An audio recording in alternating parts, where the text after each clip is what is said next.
Howdy folks, welcome back to Kdogs Movies. Taking a look at some of my favorite John Wayne films, and maybe even experience some films that I've yet to watch actually. But this time around we're going to take a look at one of my personal favorites. Me and my dad always enjoyed this one. It is from 1965, released by Paramount Pictures, The Sons of Katie Elder. This, from 1965. Stars John Wayne, Dean Martin, Earl Holliman, Michael Anderson Jr., Jeremy Slate, and George Kennedy, as well as James Gregory. Couldn't think of his name at first. But yeah, the film picks up... the film opens with four brothers returning home. Four outlaw brothers returning home, I might add, to pay their respects and say their final goodbye to their recently deceased mother. And when they come to the town, because of the brothers' notorious reputation, the town is afraid that the brothers are there to start trouble and cause a whole bunch of ruckus, because John Wayne's character, John, appropriately named, is the gunfighter. Dean Martin is the gambler, and Matt is the one with the hot temper that's very quiet and Barry keeps to himself. And then there's Bud, the youngest, played by Michael Anderson Jr., and he is the young kid who's just fiery and doesn't quite understand what it means to be a member of the family yet. So again, they arrive in the town, and the town is not very pleased that they are there. They understand it's because of their mother. They allow them to pay respects to their mother, but they really want them to, do it and leave as quickly as possible. And the brothers start investigating why this is all happening, because one, their home place was sold to this rich guy by the name of Morgan Hastings. He's played by James Gregory, and Morgan Hastings is like Rio Bravo. He's one of these big money people that's wanting to take over the town, take over the politicians, take over the county, and he's doing it by the way of the gun. And they also find out that their father not only died while they were away, but he was brutally murdered, and they're trying to get to the bottom of what happened there. And you have a deputy sheriff who's kind of with an itchy trigger finger himself, wanting to take out the elders.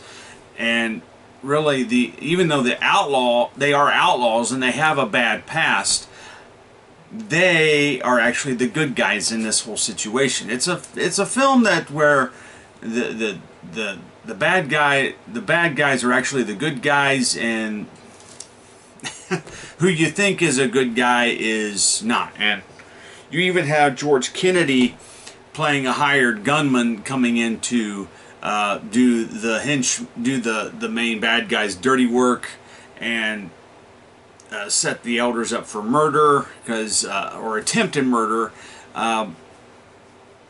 First of all, because they do the sheriff is murdered,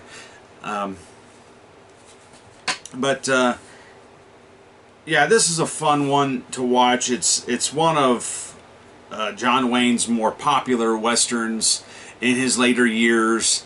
And I was looking up some stuff about this film because Well, and one of the things you can do is go on to YouTube and watch some introductions by Turner Classic Movies, and they had a gentleman who wrote a book about John Wayne and his life, and the reason why the Sons of Katie Elder was so successful financially was because this was John Wayne's first picture back after surviving cancer the first time. It was the second time that killed him, but the first time, this was his first movie back in the saddle. To, you know, hey, say, hey, I'm still around. I can still make a good movie, and at the time, not too many people survived cancer. And a lot of people flocked to the movie theaters to see what he looked like, you know. The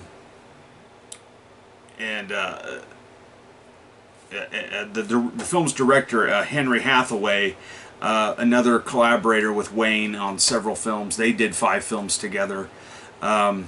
This one and True Grit is probably their most famous ones. But Hathaway was also a cancer survivor himself, but he put John Wayne through the ringer in this film and said, look, he didn't coddle him, because that's not the way John Wayne would have wanted it. He said, look, you need to get back up on the horse that tossed you, and so that's what happened. And John Wayne, the reason why John Wayne developed cancer, because he was a very heavy smoker. He smoked unfiltered Camels, and you know, smoking's bad to begin with, but he smoked unfiltered Camel cigarettes, and so it caught up with him. And so, and at the time, like I said, at the time, not too many people had seen too many cancer survivors, and so people flocked to the theaters to see what, okay, John Wayne survived cancer. What's he look like, and with this film he proves that he can still throw around the gun, still shoot it, still ride the horses, and still be John Wayne. Just maybe a little bit slower, but he was still John Wayne. And makes that very well known in this picture. Like I said, it's a fun one. Me and my dad still watch this one. We still like to watch this one every once in a while. But I can't say that this one has been remade. The closest thing that I can think of was there was a Mark Wahlberg film that came out several years ago called Four Brothers. But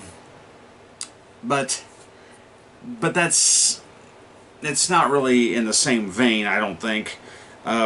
This film is just, it's got a grittiness edge to it, but at the same time it's kind of lighthearted and fun, especially for the time. And again, Dean Martin is in this film with him. Doesn't have as big as a part as, let's say, Dude from Rio Bravo, but he does have a pretty good part in the film. And yeah, do check it out. The Sons of Katie Elder. So from me to you,